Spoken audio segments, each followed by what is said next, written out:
இந்த சுடரோட நிலைமை உண்மையிலேயே இப்படி மாறும் அப்படின்னு கொஞ்சம் கூட எதிர்பார்க்கவே இல்ல அப்படின்னு தான் சொல்லணும். அதாவது மூச்சுக்கு முன்னூறு தடவை ரேணுகாம்மா, ரேணுகாம்மா, அதாவது என்னோட மூத்த பொண்ணு உயிரோட வந்துட்டா அப்படின்ற மாரி சொல்லி ரொம்பவும் ஸ்ட்ராங்கா, ரொம்பவும் சந்தோஷமா, ரொம்பவும் ஹேப்பியா கதிரேசன் இருந்துகிட்டு இருந்தாரு.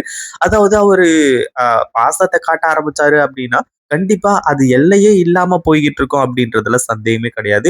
ஆனா அதே சமயத்துல அடுத்ததா அவரு கோவப்பட ஆரம்பிச்சுட்டாரு. தனக்கு யாராச்சும் தப்பு பண்றாங்க, தனக்கு துரோகம் பண்றாங்க, தன்னையே ஏமாத்துறாங்க அப்படின்ற விஷயம் தெரிய வந்துச்சு அப்படின்னா, அப்படியே ஒரு அரக்கனா மாறிடுவாரு அப்படின்றத இப்பதான் எல்லாருமே பார்க்க போறாங்க.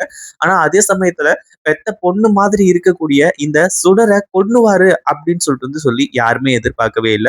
ஏன்னா பெத்த பொண்ணு மாதிரியே இருக்கிறதுனால கண்டிப்பா இந்த சுடர அமைதியா விட்டுருவாங்க. ஒருவேளை இங்க இருக்கக்கூடியது உண்மையான சுடர் தான். மல்லி சொல்றது எல்லாமே கரெக்ட் தான். நம்ம ரேணுகா உண்மையிலேயே இறந்துட்டாங்க அப்படின்ற மாதிரி சொல்லி இந்த கதிரேசன் நினைச்சாலுமே கூட, அதாவது அந்த ரேணுகா மாதிரியே இருக்கக்கூடிய இந்த சுடரை சும்மா விட்டுருவாங்களா அப்படின்னு கேட்டீங்கன்னா கண்டிப்பா கிடையாது. ஏன்னா நம்ம கதிரேசனுக்கு பிடிக்காத ஒரு வார்த்தை என்ன அப்படின்னு பாத்தீங்கன்னா நம்பிக்கை துரோகம். அதாவது இங்க இருக்கக்கூடிய சுடர் உங்க பொண்ணு மாதிரியே நான் இருக்கேன், நான் உண்மையான ரேணுகா கிடையாது அப்படின்ற மாதிரி சொல்லி அடுத்தடுத்த விஷயங்களை செஞ்சிருந்தா கூட ஒருவேளை தான் பொண்ணு மாதிரியே இருக்கிறதுனால இந்த கதிரேசன் இந்த சுடரை தத்து எடுத்து கடைசியில தான் பொண்ணாவே வளர்த்துட்டு இருந்திருப்பாங்க. அதே மாதிரி விஜய்க்கு கல்யாணம் பண்ணி வைக்கணும் அப்படின்ற மாதிரி சொல்லி, அதாவது தன்னோட பொண்ணுக்கு என்னென்ன பண்ணணும்னு நினைச்சு ஆசைப்பட்டாரோ அது எல்லாத்தையுமே அதே உருவத்தில் இருக்கக்கூடிய இந்த சுடருக்கு எல்லாத்தையுமே பண்ணியிருப்பாரு. ஆனா உண்மை என்ன அப்படின்னா, இந்த சுடர் இல்லீகலா உள்ள நுழைஞ்சது, அவ எதுக்காக வந்தா, என்ன ஏது அப்படின்ற எல்லா டீட்டெயிலுமே தெரிஞ்சதுக்கு அப்புறமா உண்மையிலேயே கதிரேசனுக்கு கோவம் தாங்க முடியல.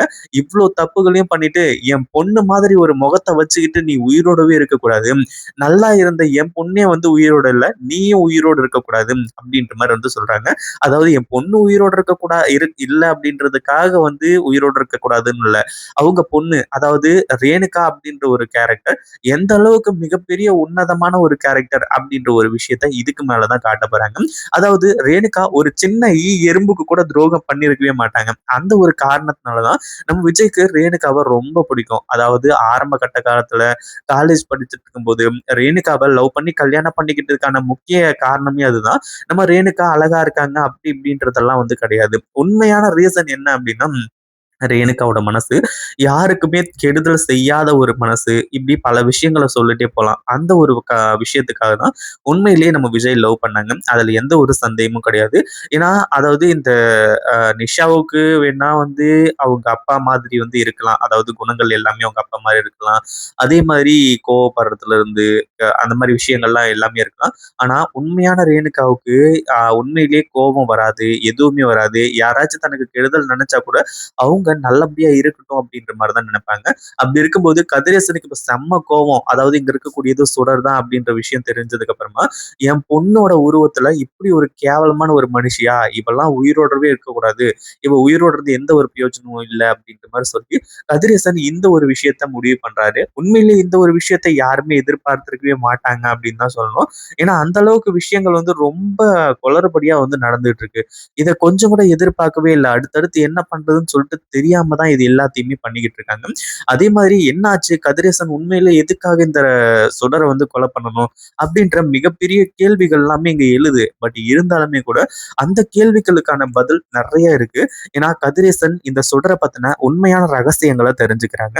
உண்மையிலேயே சுடர் யாரு, எங்கிருந்து வந்தா, அவ என்ன பண்ணிக்கிட்டு இருந்தா அப்படின்ற எல்லா டீட்டெயிலுமே தெரிய வருது. ஏன் 50 லட்ச ரூபா திருடுனதுல இருந்து அதுக்கு முன்னாடி நடந்த அந்த டெண்டர் விஷயம், அதாவது டெண்டரோட அந்த ஒரு அமௌண்ட்டை இவங்க டீகோட் பண்றதுக்கு தான் வந்திருக்காங்க, அதை ஆட்டிய போறது தான் வந்திருந்தாங்க அப்படின்றதுல இருந்து நிறைய விஷயங்களை கேதர் பண்ண ஆரம்பிச்சிட்டாங்க. ஏன்னா நிறைய விஷயம் போலீஸ் மூலியமா தெரிஞ்சிச்சு. ஆரம்பத்துல இந்த கதிரேசன் நம்பல அப்படின்னாலுமே கூட இப்போ நம்பிதான் ஆகணும், வேற வழியே கிடையாது. அதுவும் இல்லாம இங்க இருக்கக்கூடியது சுடர் தான் அப்படின்னு சொல்லிட்டு கன்ஃபார்மா தெரிஞ்சு போச்சு. நம்ம கதிரேசன் இதுக்கு முன்னாடி, அதாவது இந்த ரேணுகா வந்துட்டாங்க, ரேணுகா உண்மையிலேயே உயிரோட இருக்காங்க அப்படின்ற மாதிரி ஒரு டாபிக் நடக்கிறதுக்கு முன்னாடி உண்மையிலேயே மல்லி மேல செம்ம பாசம் வச்சிருந்தாங்க. அதாவது தன்னோட பொண்ணுக்கு அப்புறமா, அதாவது மூத்த பொண்ணுக்கு அப்புறமா மல்லி மேல தான் ரொம்ப பாசமா இருந்தாங்க. ஏன்னா அடுத்ததா வெண்பாவை பாத்துக்கிறது, தன்னோட பேத்தியை பாத்துக்கிறது அப்படின்ற மாதிரி சொல்லி அந்த ஒரு விஷயத்தினால ரொம்ப பிடிச்சிருந்துச்சு. ஆனா உண்மையான ரேணுகா உண்மையிலேயே இறந்துட்டாங்க, தன்னோட மூத்த பொண்ணு உண்மையிலேயே இறந்துட்டா, இங்க இருக்கக்கூடியது சுடர் தான், சுடர் ஏமாத்திக்கிட்டு இருக்கா அப்படின்ற ஒரு விஷயம் தெரிஞ்ச உடனே உண்மையிலேயே அப்படியே செம்ம கோவப்பட்டுட்டு இருக்காங்க. அடுத்தடுத்து என்ன பண்றது? ஏது பண்றது? அப்படின்னு ஒண்ணுமே புரியல. அதுவும் இல்லாம இந்த சுடர் இருந்துட்டு இப்ப நேரா வந்து கதிரேசன பார்த்து, "அப்பா என்னப்பா இப்படி பண்றீங்க? அப்படி பண்றீங்க? அதே மாதிரி இதுக்கு மேலயும் இந்த விஷயத்த நம்ம சும்மா விடக்கூடாதுப்பா. எனக்கு வந்து வெண்பாவும், விஜயும் வந்து வேணும். மல்லி உயிரோட இருந்தா கண்டிப்பா அந்த ஒரு விஷயம் நடக்காது. நீங்க மல்லிய முதல்ல வந்து கொன்னுடுங்க. மல்லி வந்து உயிரோடவே இருக்கக்கூடாது." அப்படி இப்படின்ற மாரி வந்து சொல்லி, இந்த சுடர் வந்து சொல்லிட்டு இருக்கா. ஆனா கதிரேசன் எதுவுமே பேசாம சைலன்ட்டா இருந்துட்டு இருக்காங்க. அப்பதான் இந்த சுடர் இருந்துட்டு, "என்னப்பா உங்களுக்கு என் மேல பாசம் இல்லையா? நீங்க பெத்த அ உங்க புள்ள மேல உங்களுக்கு பாசம் இல்லையா? நான் தான் உங்களுக்கு முதல்ல வந்து அப்பான்ற ஒரு அங்கீகாரத்த குடுத்தேன். அப்படி இருக்கும்போது என் மேல பாசம் இல்லாம நான் சொல்றது எதையுமே செய்ய மாட்டேங்கிறீங்க. இப்படி நின்னுகிட்டு இருக்கீங்க. நீங்களும் அந்த மல்லிக்கு சப்போர்ட் பண்ணி தான் பேசிக்கிட்டு இருக்கீங்களா? மல்லிக்கு சப்போர்ட் பண்ணி தான் நின்னுகிட்டு இருக்கீங்களா?" அப்படி இப்படின்ற மாரி என்னென்னமோ கேட்கறாங்க. உண்மையிலேயே இந்த விஷயத்தெல்லாம் கதிரேசன் காதுல கேட்டுட்டு எப்படிதான் உட்கார்ந்துகிட்டு இருக்காருன்னு தெரியல.